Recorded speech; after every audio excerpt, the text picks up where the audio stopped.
manifeste encore aujourd'hui, car il m'a donné les souffles de vie. Il m'a donné cette occasion de se mettre encore devant le peuple de Dieu pour parler de sa part. Que ton esprit seul, Seigneur de gloire, soit au contrôle. Tu es Dieu, tu es grand, tu es au-dessus de tout. Tu es le Dieu tout-puissant créateur. Tu es au-dessus, alléluia, de toute autorité, de toute puissance et de tout pouvoir. Rien ne peut égaler ta présence, mon Dieu, mon roi. Il n'y a que ta présence dont nous avons besoin dans ces lieux et que ton esprit seul est capable, Seigneur de gloire, de toucher le cœur de chacun de nous et à toute personne qui va écouter ces messages afin que quelque chose change dans sa vie, car tu es le Dieu qui nous parle. Tu veux que nous atteignions, oui, la statue parfaite de notre Seigneur Jésus. Alléluia. À toi l'honneur, la gloire pour l'éternité, au nom puissant de Jésus. Amen.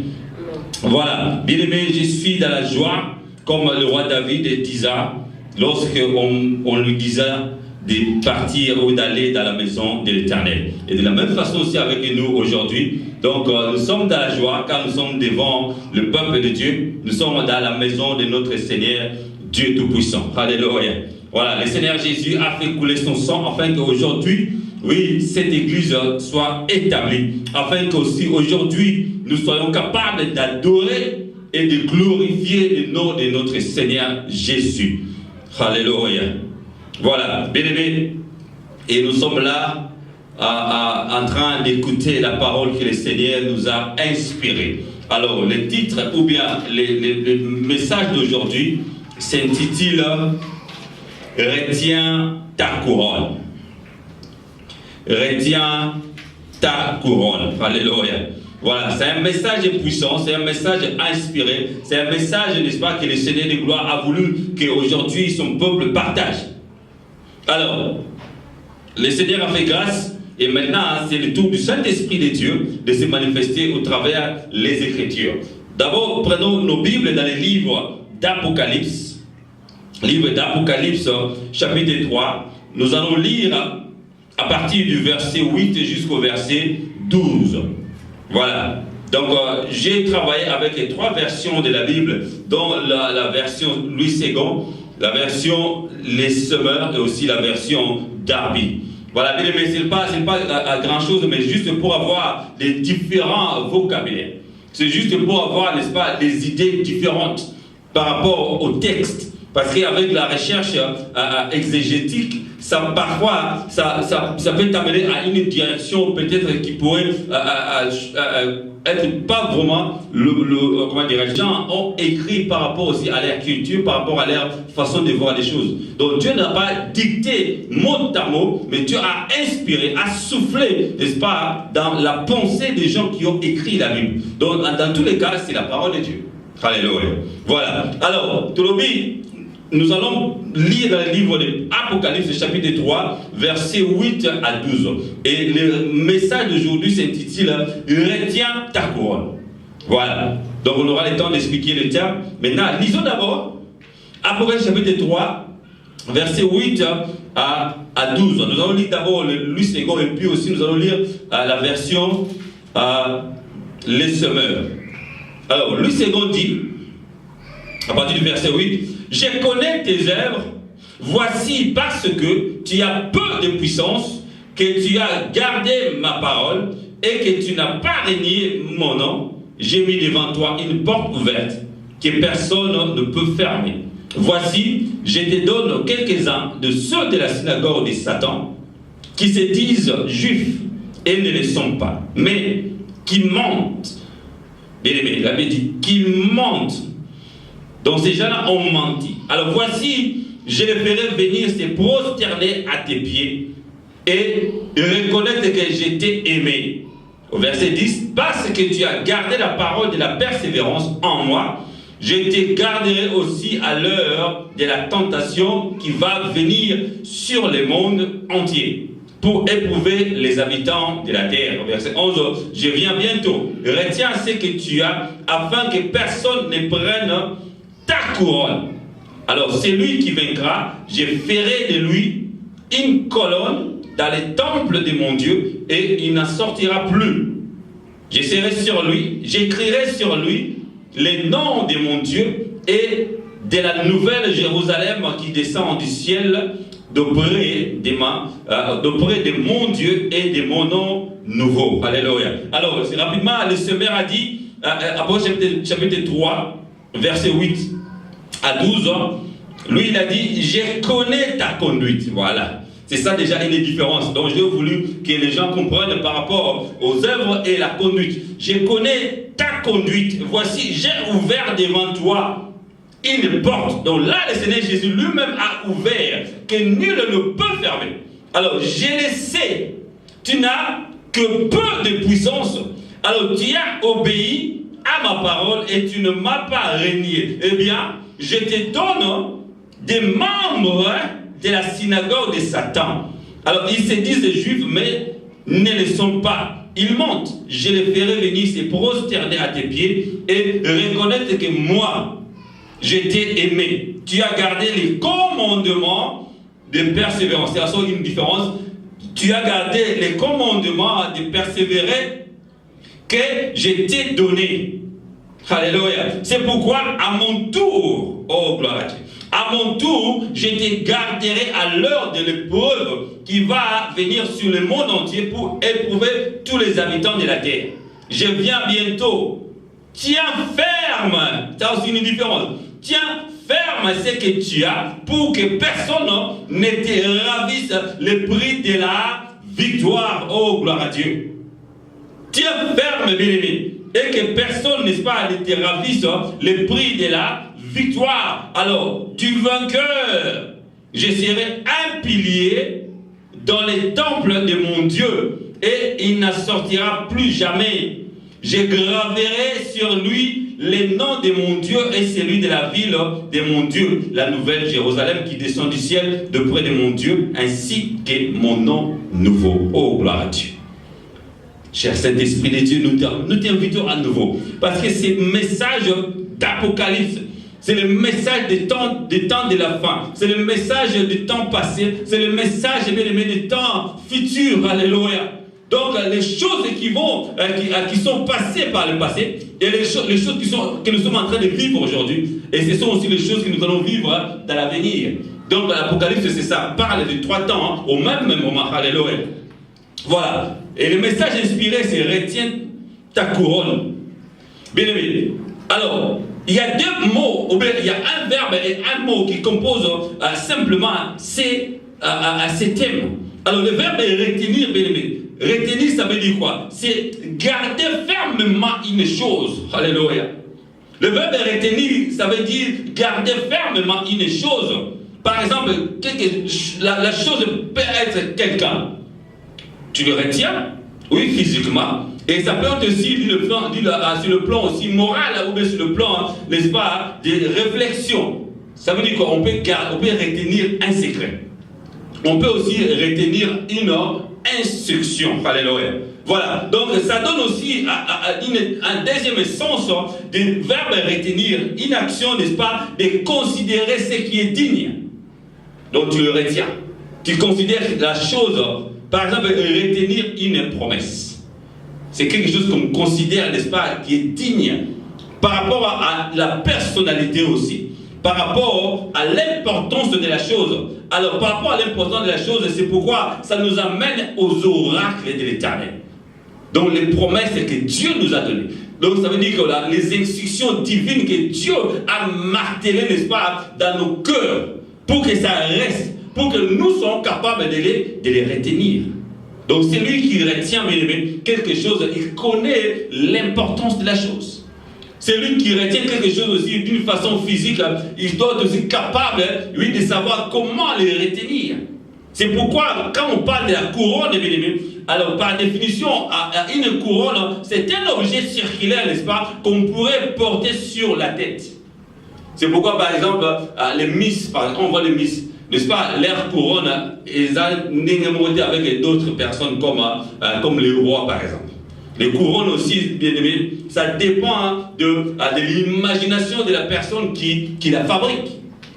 Donc, c'est lui qui porte une couronne, c'est aussi ce qu'on appelle les turbans. Les turbans, comme on habite ici en Angleterre, tout le monde a India, on a Punjab.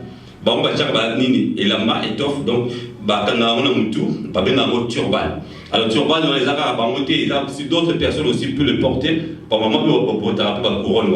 Et nous avons l'exemple de la Bible, n'est-ce pas, les 24 vieillards, ils sont en train, n'est-ce pas, de porter et de se prosterner avec leur couronne. Donc c'est quelque chose de séculaire qu'on met sur la tête. Maintenant, l'important c'est quoi? L'important c'est que c'est un symbole, bien aimé, de la royauté, un symbole de la gloire, un symbole de la puissance. Alléluia. C'est pourquoi, bien aimé, on voit celui qui porte la couronne, c'est comme il porte, n'est-ce pas, un chapeau, il peut porter un turban, il peut porter quelque chose, n'est-ce pas, de somptueux, rempli soit de diamants ou de l'or, ou bien des matières précieuses. Voilà. C'est ça ce qui donne d'abord l'importance physique ou bien matérielle. Et il y a aussi l'importance spirituelle ou bien l'importance de puissance, ce qu'on appelle la gloire. Parce que ce n'est pas n'importe qui porte la couronne. Donc il faut que tu sois, n'est-ce pas, de la lignée royale. Et nous sommes de la lignée royale. Alléluia. Nous sommes du sacerdoce royal. Donc nous savons, bien aimé, de ce que nous sommes en train de parler. Alors avant de revenir dans le message clé, on voit d'abord dans le livre de Zacharie. J'ai tenu à expliquer ça d'abord. Dans le livre de Zacharie, chapitre 3, Zacharie, chapitre 3, c'est un message que je peux partir très lentement pour faire comprendre, parce qu'il y a beaucoup de versets que nous allons lire, et le Seigneur va nous aider à faire comprendre. Voilà, mon bien-aimé. Alors, Zacharie, chapitre 3, au verset 5 à 8, Zacharie, voilà, chapitre 3, là je lis le semeur. Versets 5 à 8, la Bible nous dit: alors je m'écrirai qu'on lui mette un turban pur sur la tête. On lui posa donc les turbans sur la tête et on les revêtit d'autres habits.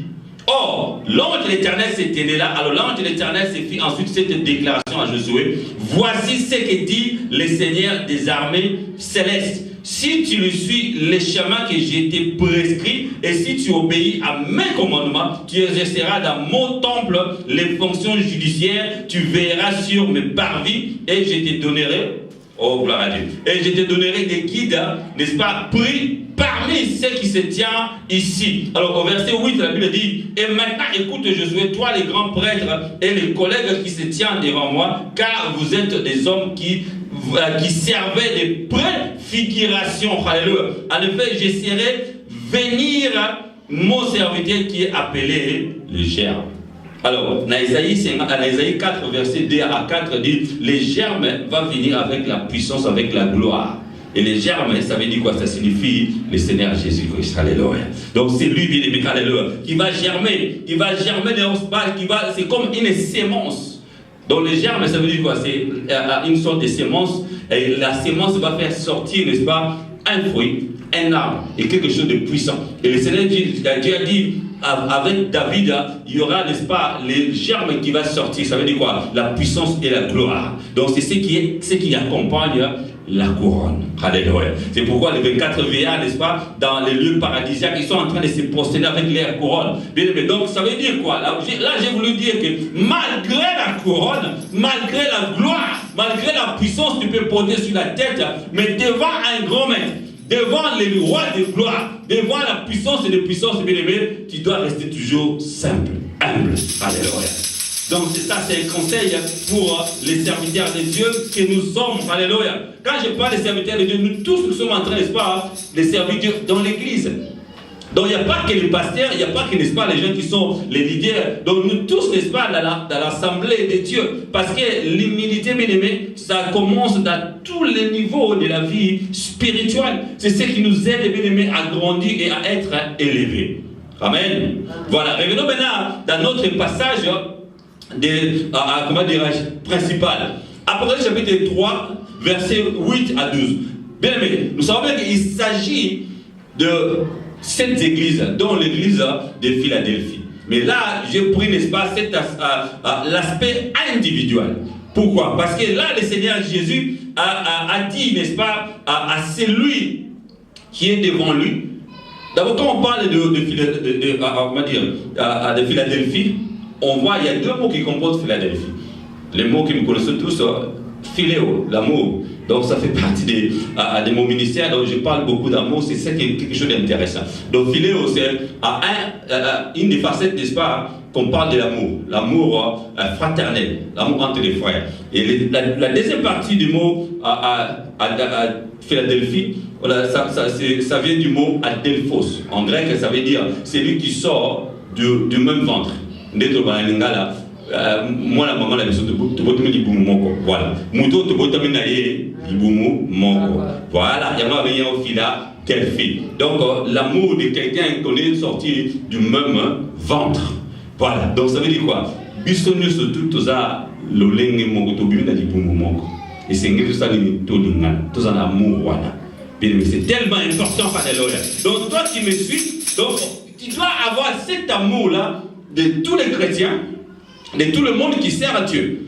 Alors, Dieu aussi nous recommande d'avoir aussi l'amour agapé qui dépasse, n'est-ce pas, l'amour philéo, de façon que tout le monde surtout, quel que soit, n'est-ce pas, leur confession religieuse, quel que soit leur statut, quel que soit leur, n'est-ce pas, positionnement dans la vie. Donc, l'ingam tout ça intérêt, l'ingam tout ça condition, c'est ça l'amour agapé, l'amour inconditionnel. Comme Dieu nous a aimés, malgré tout, il nous a d'abord aimés dans la prédestination, et aujourd'hui, malgré nos fautes, malgré nos iniquités, malgré parfois nous sommes les récalcitrants, nous sommes rebelles, mais Dieu, son amour ne s'écarte pas par rapport à tout cela.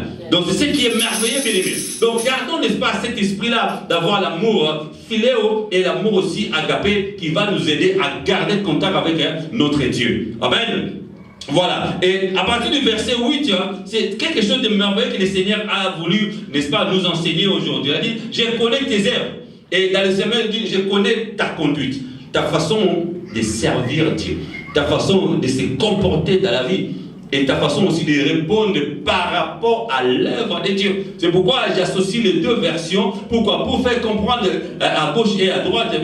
Là, on appelle les œuvres, de l'autre côté, on appelle la conduite. Parce qu'on peut avoir une petite confusion par rapport à ça. Alors, c'est pourquoi pour tirer l'espace, ce qu'on appelle la nuance, il y a un moment où check et là, conduite nabiso et ça très important parce que c'est le Seigneur.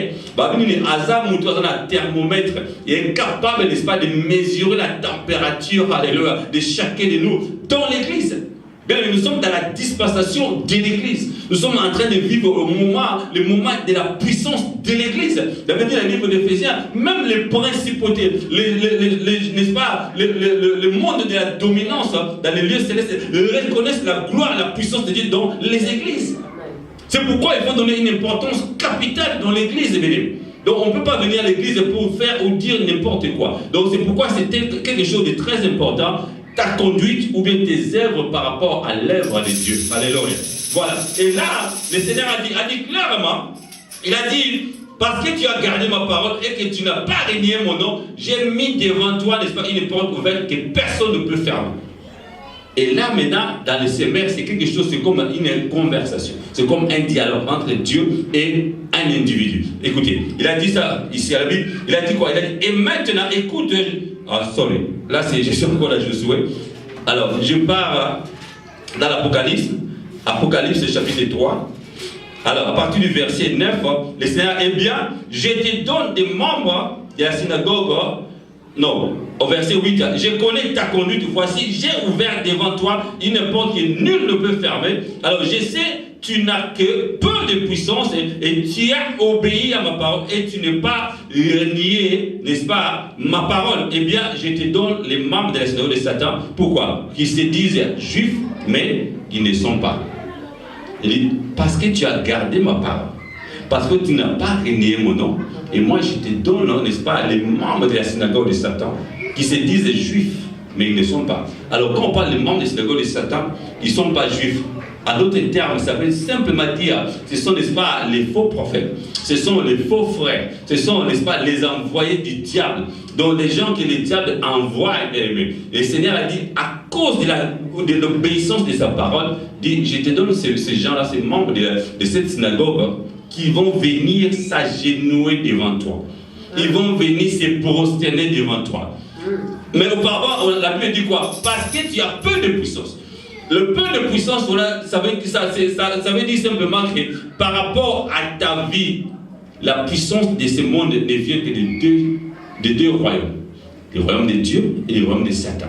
Bien aimé, les gens, n'est-ce pas, dans la synagogue de Satan, ils pratiquent directement la puissance qui vient de Satan. Et nous, les enfants de Dieu, nous attendons la puissance qui vient de Dieu. Alléluia. Nous attendons la puissance qui vient d'en haut. C'est pourquoi tu vois quelqu'un qui va se battre, n'est-ce pas, la poitrine pour aller au bac. Non, j'ai la puissance, j'ai fait les miracles, c'est moi qui fais ça, c'est moi qui guéris les malades. Mais le Seigneur de gloire, lorsqu'il envoie un serviteur pour opérer les miracles, la personne même ne connaît même pas d'où viendra le miracle et quand viendra le miracle. Oui, parce que ça viendra de l'Éternel. Yes. Comme Élie, bien aimé, lorsqu'il était devant le prophète de Baal, Élie, il était sûr que la puissance viendra d'en haut. Mais le prophète de Baal, il croyait que l'eau Baal, il est là, il est à côté de l'eau. Baal n'était même pas là. Il ne répond même pas. C'est un Dieu qui ne répond pas. Et autant plus qu'il était devant les rois de gloire, devant la puissance des puissances. Alléluia. C'est pourquoi, bien aimé, donc le Seigneur Jésus, là, à cette conversation, il a dit, eh bien, au verset 10, il a dit, tu as gardé les commandements de persévérance que je t'ai donnés, c'est pourquoi à mon tour, alléluia. Là, dans les semaines, il a dit quoi? À mon tour, alléluia, il a dit, à mon tour, je te garderai à l'heure de l'épreuve qui va venir sur le monde entier, pour éprouver le monde entier. Bien aimé, là c'est tellement profond. Pourquoi? Parce que ça parle de la fin du temps.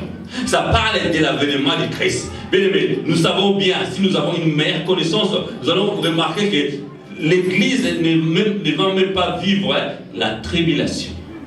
Parce que nous serons, n'est-ce pas, enlevés avant la tribulation. Parce que le Seigneur viendra, n'est-ce pas, épargner, n'est-ce pas, son peuple. Il va venir prendre l'église. Il va venir dans les airs. Alléluia. Donc il va nous aspirer. Il va nous soutirer, n'est-ce pas, dans le monde. Et que les gens, n'est-ce pas, qui sont récalcitrants, les gens qui ne croient pas, n'est-ce pas, à la croyance pour être sauvés. Et ce sont les gens, bien aimés,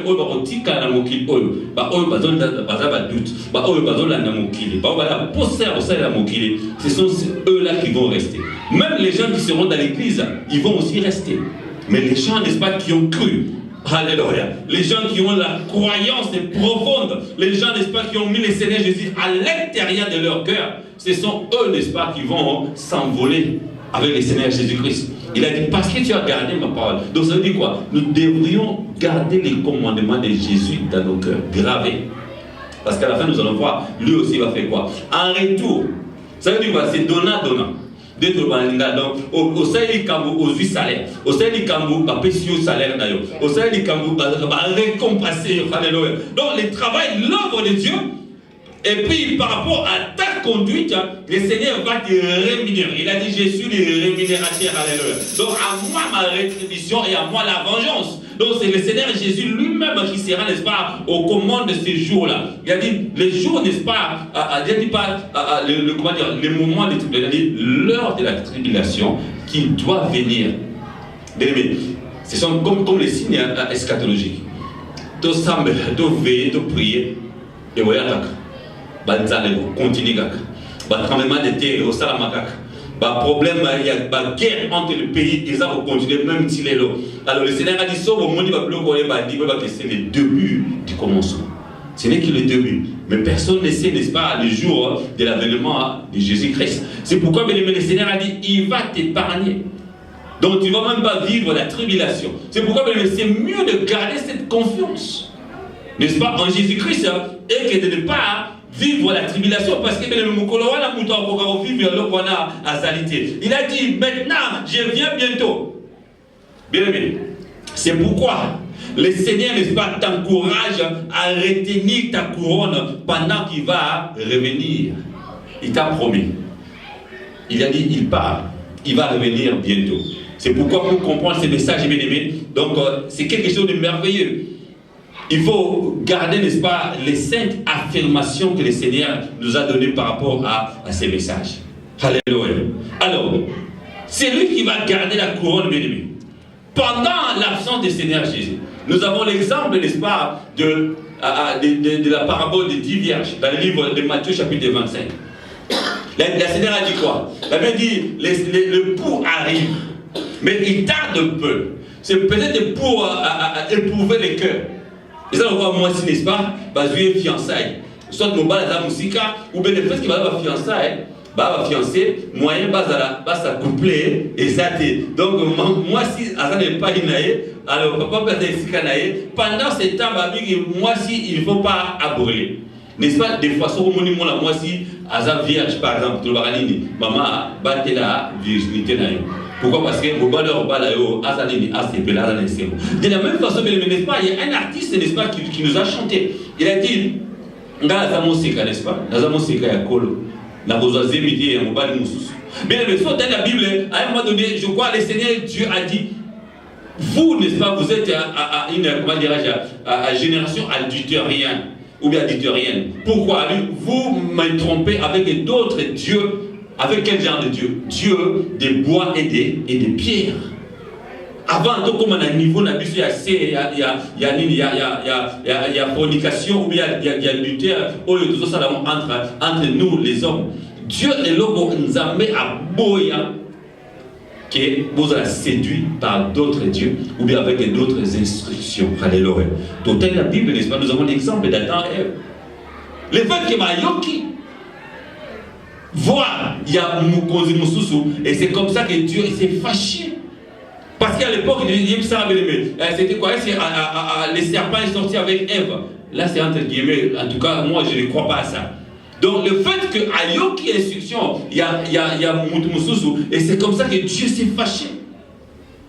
Donc, c'est ça, bien aimé. Alors, aujourd'hui, bien aimé, pour comprendre ces messages, il y a 5 affirmations, n'est-ce pas, qui vont nous permettre à comprendre. Et pendant que le Seigneur, n'est-ce pas, il ne tarde pas.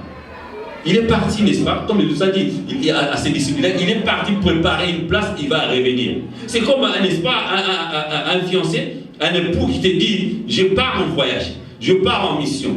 Attends-moi, je vais revenir. Je ne sais pas combien de temps ma mission va me tenir, va pas me retenir, n'est-ce pas, là où je suis en train de partir. Alors, qu'est-ce que ça demande? La patience. C'est ce qu'on appelle les fruits de l'esprit. Parce que nous tous, on a les fruits de l'esprit. Dans Galates, n'est-ce pas, 5, 22, babi, à ça d'abord, amour. Si tu as ça, soit dans les gens qui bien, n'est-ce pas, un amour fraternel. Soit ils ont des armées, soit ils ont des armées, ils ont des promesses. Parce que là, il s'agit des promesses. Le Seigneur Jésus, il a affirmé, n'est-ce pas, les promesses. Alléluia. Il a donné des promesses avec puissance, avec oracle, que je pars. Alors je dois revenir. Et pendant ce temps, il faut avoir la patience aussi. Si tu as l'amour de ton mari ou de la personne qui t'a promis, tu dois avoir aussi la patience. Et pendant ce temps, reste, n'est-ce pas, dans la joie. Il ne faut pas être triste parce que mon mari n'est pas là ou le papa n'est pas là, donc moi il doit rester, n'est-ce pas, je pleure. Non. Parce qu'il t'a laissé. Ici, les affirmations de Jésus, c'est plus que, n'est-ce pas, de la nourriture. N'est-ce pas, le livre de Matthieu 4 nous dit, l'homme ne vit pas du pain seulement, mais de toute parole qui sort de la bouche de l'Éternel. Là, le Seigneur Jésus a parlé. J'ai fait la démonstration, n'est-ce pas, avec les 2 versions. Ce n'est pas par hasard que j'ai choisi les 2 versions. Alors, le Seigneur Jésus, il a dit, pendant ces temps, il faut aussi avoir la paix. N'est-ce pas, le livre de Jean 14 nous dit que vos cœurs ne se troublent point. Alléluia. Alors, celui qui a la joie, celui qui a la paix, il doit aussi avoir la joie. Et il faut avoir aussi, n'est-ce pas, ce qu'on appelle la bienveillance. Il faut rester toujours accueillant, rester toujours ouvert et vivre ta vie, n'est-ce pas, normalement. Alléluia. Et c'est comme ça, bien aimé. Et tu vas voir que tu vas garder les fruits de l'esprit en présence ou en absence de ton Dieu. Oh, gloire à Dieu. Et c'est pourquoi, bien aimé, les 5 affirmations, la première, c'est quoi? Il a dit, tes portes sont ouvertes. Il n'y a personne d'autre qui doit ouvrir ça. Il n'y a que toi. Pourquoi? Parce que c'est moi qui t'ai donné les clés. Alléluia. Et la deuxième affirmation, il a dit, voilà, tu es toujours vainqueur. Tu n'es pas perdant. Tu es vainqueur devant les faux juifs, devant les membres de la synagogue de Satan. Ils doivent venir s'agenouiller devant toi. Ils sont là, en dessous de tes pieds. Il ne faut pas avoir peur, parce que tu es toujours vainqueur. Alléluia. Oh, gloire à Dieu. Et la troisième affirmation, il a dit, il y a une protection permanente. Le Seigneur de gloire, il te protège. Malgré il est parti, mais son esprit, sa présence, parce qu'il est omniprésent, omnipotent, Il te garde, n'est-ce pas? Il te protège. Alléluia. Alors, la quatrième affirmation, c'est, il t'a dit, tu es maintenant comme les piliers dans la maison de mon Dieu. Tu es comme une colonne. Un pilier, c'est une colonne. Mais une colonne ne bouge pas, bien. Tu es là, tu restes là. Une colonne, ça sert aussi à protéger un édifice contre les tremblements de terre ou bien contre les secousses. Alléluia. Mais bien aujourd'hui dans l'église, si jamais il y a un secousse, s'il y a un vent, s'il y a un problème, il y a des rumeurs, alors les gens commencent, n'est-ce pas, à chercher à aller ailleurs. C'est pourquoi aujourd'hui les membres de l'église, les gens de l'église, on voit les mêmes personnes en train, n'est-ce pas, de sillonner toutes les églises à cause des petites différences ou des petits problèmes. Alors, la cinquième affirmation, il a dit, ton nom est écrit, pas avec n'importe quel encre, mais avec les sangs, dans la maison de son Dieu. Alléluia. N'est-ce pas, nous chantons, n'est-ce pas, il y a une chanson qui dit, oui, mon nom, je sais, mon nom n'est-ce pas, est écrit en haut là-bas. J'ai rien payé. Mais tu n'as rien payé. Ça veut dire quoi? C'est le prix de la grâce. Alléluia. Tu n'as jamais mérité ça. Personne n'a mérité ça. Personne ne peut dire qu'il était mort à la croix. Il a fait les choses, n'est-ce pas, pour que les membres de l'église soient sauvés, pour que son église soit sauvée. Personne ne peut le dire ça. C'est pourquoi, bien aimé, pendant l'absence, n'est-ce pas, du maître, il y aura quoi? Il y aura ce qu'on appelle les vents, les problèmes, les difficultés. Mais pendant ce temps, toi, tiens ta couronne. Alléluia. Bien aimé, tu peux tenir ta couronne parce que le vent, n'est-ce pas, celui qui peut payer, n'est-ce pas, couronne est ok. Ceux qui n'ont pas de problème, ils n'ont pas abandonner les positions là. Oui, ceux qui maladie, tu vas les fatiguer. Mais il a dit, tiens-toi ferme. Parce que nous avons une part de responsabilité. Parce qu'il s'agit de nous-mêmes. Alléluia. Par rapport à ça, bien aimé. Alors, pendant que le Seigneur, n'est-ce pas, est parti, on voit dans le livre de 2 Thessaloniciens, chapitre 2, versets 9 à 10. Il a dit, tenez-vous ferme. Pourquoi? Parce qu'il y aura, n'est-ce pas, les gens qui vont venir avec des miracles mensongers. Oh, gloire à Dieu. 2 Thessaloniciens, chapitre 2, versets 9 à 10. Mais celui qui va garder la parole de la persévérance jusqu'au bout sera sauvé. Bien, le message, tout le message, à moi personnellement, je fais l'effort par la grâce de Dieu d'avoir des révélations. Là, on peut sortir les mots salis. Parce que les paroles de Dieu sont toujours salutaires. Alléluia. Parce que les choses de ce monde vont passer, mais les choses de Dieu ne passeront jamais. Alléluia. Parce que le Dieu de gloire, il est éternel. Oui. C'est pourquoi, même dans le livre de Romains, chapitre 8, au verset 30, il a dit, qui accusera les élus de Dieu? Personne. C'est pourquoi, bien aimé, Matthieu 24 nous dit, même les élus seront séduits. Pourquoi? Parce qu'à cause de ces miracles, attends, laisse-moi lire ça. Je crois que ça sera peut-être intéressant de lire 2 Thessaloniciens chapitre 2, n'est-ce pas, verset 8 à 9 rapidement, comme ça nous allons aller. Là où nous allons s'arrêter, ça ne peut même pas nous déranger parce que c'est le message de Dieu qui nous a donné. Alors, 2 Thessaloniciens chapitre 2, verset, n'est-ce pas, on a dit verset 9 à 10, 2 Thessaloniciens chapitre 2, verset 9 à 10, la Bible nous dit, alors, l'apparition de cet impie se fera par la puissance de Satan, avec toutes sortes de miracles, des signes et des prodiges mensongers. Et avec quoi? Et avec toutes les séductions de l'iniquité pour ceux qui périssent parce qu'ils n'ont pas reçu l'amour de la vérité pour être sauvés. Alléluia. Nous sommes dans le ministère évangélique pour les saluts. N'est-ce pas? Dieu veut que toute personne parvienne à la connaissance. Alléluia. Pourquoi? Pour être sauvé. Oui, nous parlons de l'amour, n'est-ce pas? Que nous sommes comme les enfants bien-aimés, marchons dans l'amour à l'exemple de Christ. Mais celui qui s'est sacrifié lui-même, n'est-ce pas? Il s'est donné comme une offrande de bonheur devant Dieu. Pourquoi? Pour sauver l'humanité, pour sauver les autres. Alléluia. Il partait partout dans le monde entier, il faisait le bien et il guérissait toutes les maladies. Il a dit, mais personne d'autre va venir. Et là, tu vas voir que l'impie va venir et il va se proclamer comme Dieu. Et là, vous allez voir, les gens vont vous faire venir. Venez ici, il y aura les miracles. Venez là-bas, il y aura la puissance. Venez ici, il y aura les prodiges. Et c'est comme ça que même la Bible dit dans le livre de Matthieu 24, même les élus seront séduits. Mais il y a deux petites choses. Alléluia. Il y a ce qu'on appelle les parallélismes. C'est ce que j'ai appelé le parallélisme, n'est-ce pas, des serviteurs de Dieu ou bien des croyants. Il y a un croyant, n'est-ce pas, qui croit avec les choses qu'il voit dans les yeux. Il y a un autre croyant qui croit avec, n'est-ce pas, avec parfois la foi qui est, comment dirais-je, qui ne peut même pas grandir. Mais de l'autre côté, un élu ou bien un serviteur, un bon serviteur de Dieu, il doit marcher avec des révélations. Il doit marcher avec les discernements. Et c'est comme ça que tu vas discerner. Et les deux choses vont te permettre à garder ce qu'on appelle les oracles de Dieu. C'est que Dieu a donné comme instruction divine. Et là, le Seigneur, en l'occurrence, il doit donner comment les 5 affirmations. Pourquoi? Pour que tu gardes ta couronne. Pendant que tu es encore en vie, pendant que tu es encore en train de servir le Seigneur Jésus, tu dois garder ta couronne. Il dit, retiens. Parce que ce message, j'ai enseigné ça aussi en anglais. En anglais, on a dit, don't let anyone remove or take your crown. Alléluia. Donc ne laisse personne prendre ta couronne. Parce qu'il y aura des gens qui vont venir. N'est-ce pas, de Stokoli, que Moutoumoro Boye, on devient un charlatan, ou bien entre guillemets, n'est-ce pas, à sa magicien ou quoi, à sa monnaie l'étoile. Parce que la couronne aussi symbolise l'étoile. Parce que c'est la couronne spirituelle que je suis en train de parler.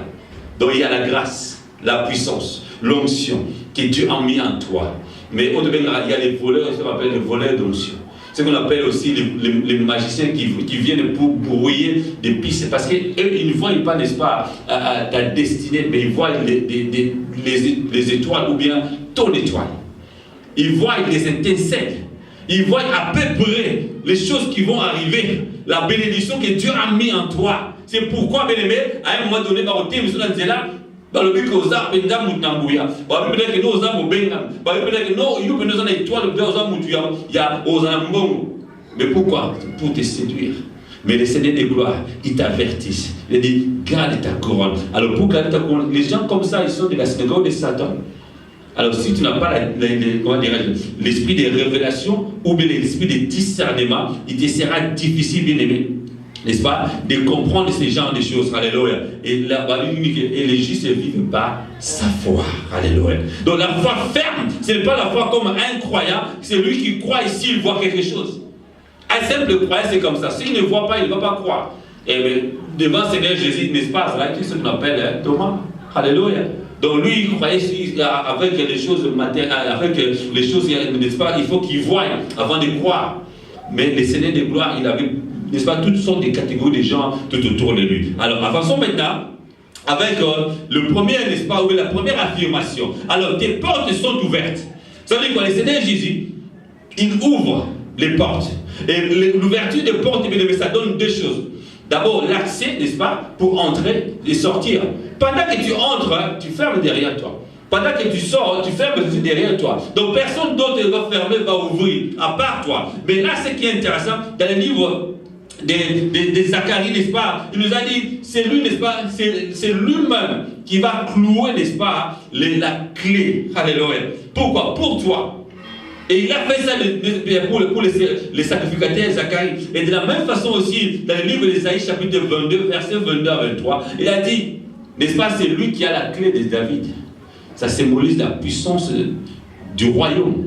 Il t'a donné la clé ou les clés. Et les clés avaient donné pour servir à avoir aussi les opportunités de ta vie. Donc je dis, la clé, ou bien les portes dans la vie d'un serviteur de Dieu, et pour avoir l'accès soit à d'autres choses, avoir l'accès dans le cœur de d'autres personnes, parce que c'est le Seigneur qui ouvre les portes. C'est pourquoi nous avons l'exemple des Actes des Apôtres. Actes des Apôtres, chapitre 14, verset 27. Actes des Apôtres, au chapitre 14, verset 27. Actes des Apôtres, chapitre 14. Au verset 27, la Bible nous dit,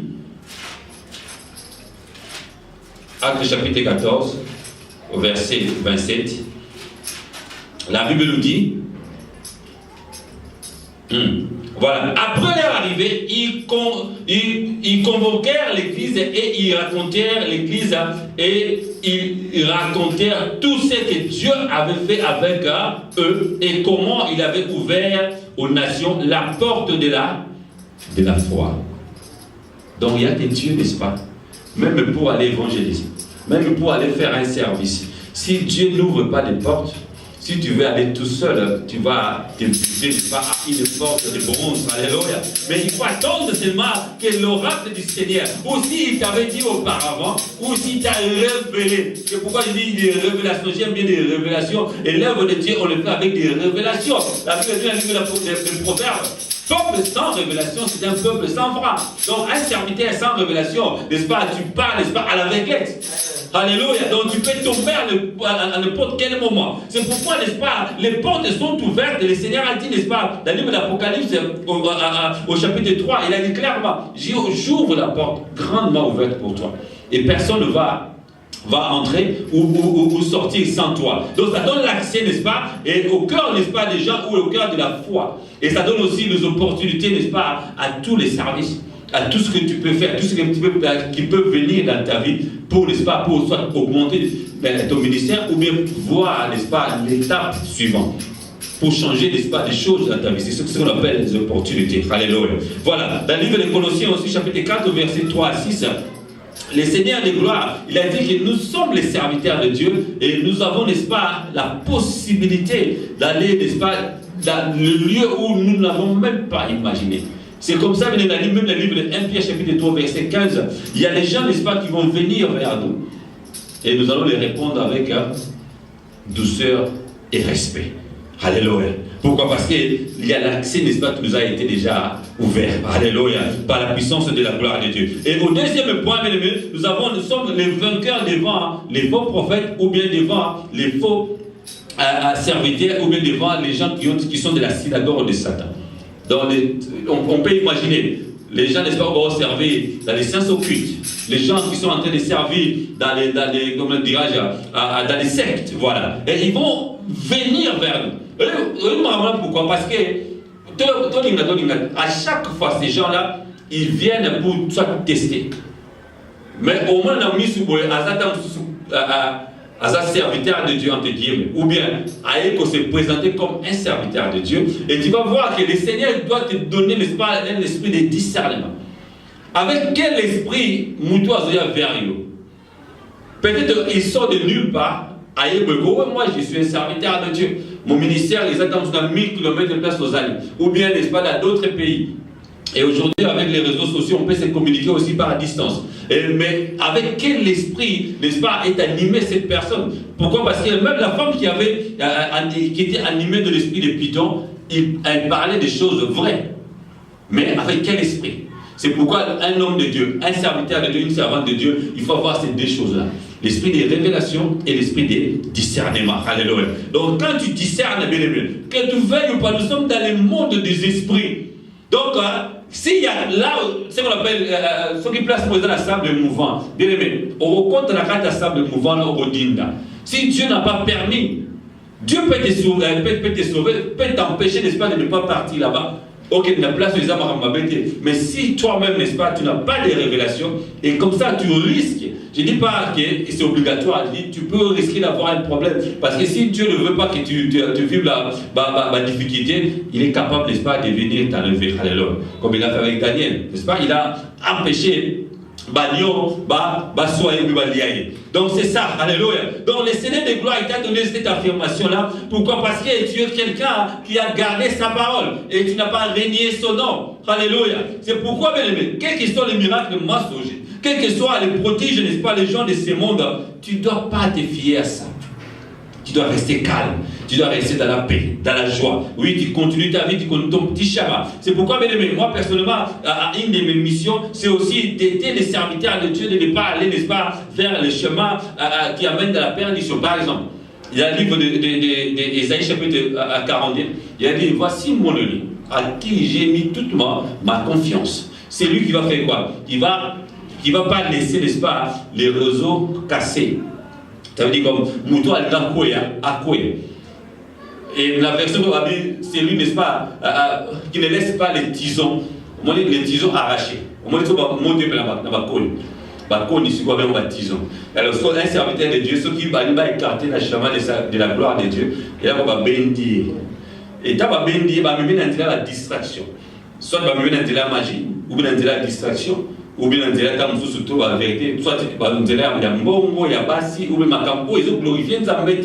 Et c'est là qu'il y a un homme qui a vivre. Mais en réalité, dans sa conscience, il est conscient qu'il est déjà à l'écart de la destinée des dieux, ou bien la destinée prophétique des dieux. Parce que nous vivons notre destinée jusqu'à ce que tout comme, alléluia, dans le moment où on a breakthrough en anglais, dans le moment où il y a percée prophétique, il y a vie d'ailleurs, et à ce moment-là, on ne sait jamais. Ça peut arriver tant qu'on a âge à 55 ans, tant qu'on a 60 ans, tant qu'on a 40 ans en ministère, tant qu'on a 20 ans en ministère, il y a que le breakthrough est arrivé. Et à ce moment-là, tu vas voir que non, ta vie n'est plus jamais la même. Alléluia. Mais pendant que tu es en train de servir Dieu, tu dois continuer à persévérer. Et tu es vainqueur. Il a dit vainqueur devant les faux prophètes. Tu es vainqueur devant, n'est-ce pas, les gens de la synagogue de Satan. C'est pas moi qui ai dit, c'est la Bible qui a dit. Ce sont les gens qui n'ont pas le pouvoir devant toi. Bible dit que même si tu as un peu de puissance, eux, ils vont croire qu'il va l'écrire la puissance. Mais aucun magicien à l'équipe pasteur la puissance. Aucun magicien à l'équipe, un serviteur de Dieu, même un membre de l'église qui est, n'est-ce pas, un né de nouveau véritable. Mais c'est nous-mêmes, n'est-ce pas, nous avons parfois peur. Et c'est comme ça que le Seigneur Jésus a donné cette affirmation. Il dit, tu es vainqueur. Tu es vainqueur devant cette synagogue. Tous les membres des synagogues, n'est-ce pas, du diable. Alléluia. Voilà. Donc c'est ça, bien aimé. Alors, le troisième point, il y a la protection permanente. Alléluia.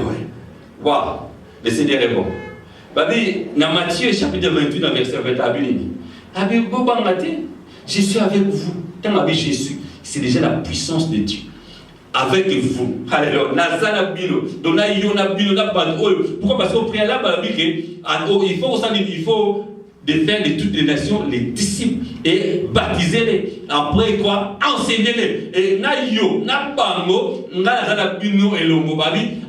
jusqu'à la fin. Alléluia. Et jusqu'à l'avènement. Alléluia. Jusqu'à ce que je dois encore revenir, jusqu'à la fin de toutes les choses. C'est comme ça que le Seigneur de gloire, il va revenir, alléluia. Il te donne la puissance, il te donne la protection permanente, bien-aimé. Il y a une protection de Jésus, il y a une protection de Dieu. Qu'est-ce que tu veux encore? Le Seigneur est là, il a dit, je suis avec toi.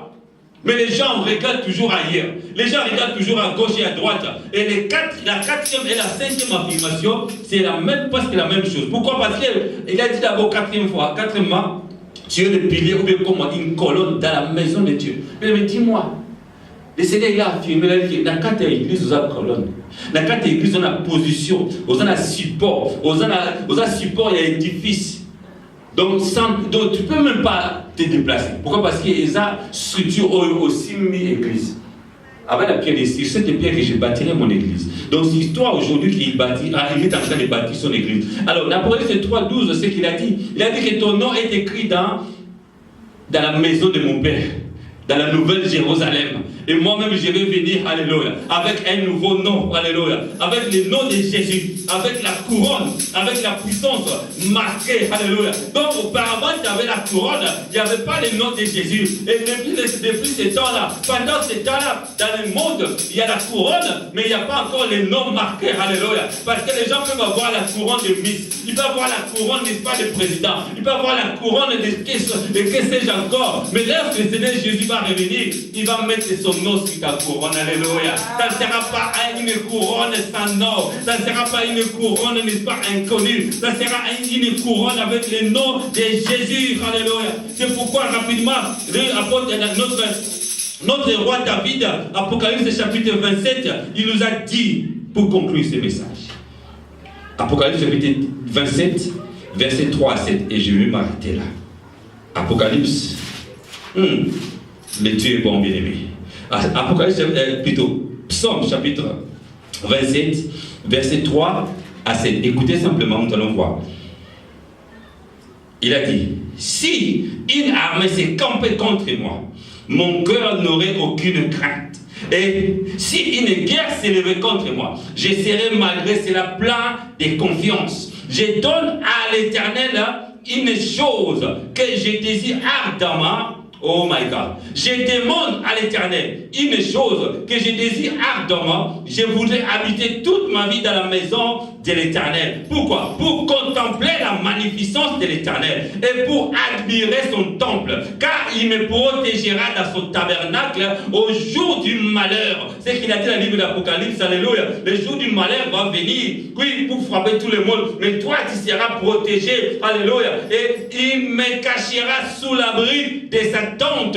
Il m'élèvera sur un rocher. Et déjà ma tête, ma couronne, alléluia, ma tête s'élève sur mes ennemis qui m'entourent. J'offrirai des sacrifices dans la tente au son de la trompette et je chanterai, je célébrerai l'Éternel. Le verset, c'est dit, Éternel, écoute ma voix, je t'invoque, aie pitié de moi et exauce-moi. Mon cœur dit, de ta part, cherchez ma face, je cherche la face de l'Éternel. Ô Éternel, quel merveilleux psaume. Ça connote tout ce que nous sommes en train de dire. Il a dit, je vais habiter la maison de l'Éternel, là où mon nom est écrit. Avec la couronne, n'est-ce pas, je vais contempler la magnificence de Dieu. Rien ne peut égaler la magnificence de la maison de Dieu. Et il t'a donné, n'est-ce pas, cette espérance et cette affirmation. Reste, alléluia. Et les restes qui vont s'ajouter par-dessus tout, à la prochaine fois, nous allons voir comment nous allons prier, n'est-ce pas, pour savoir utiliser la clé et aussi la force de retenir la couronne. Que Dieu vous bénisse. Seigneur, je te rends grâce.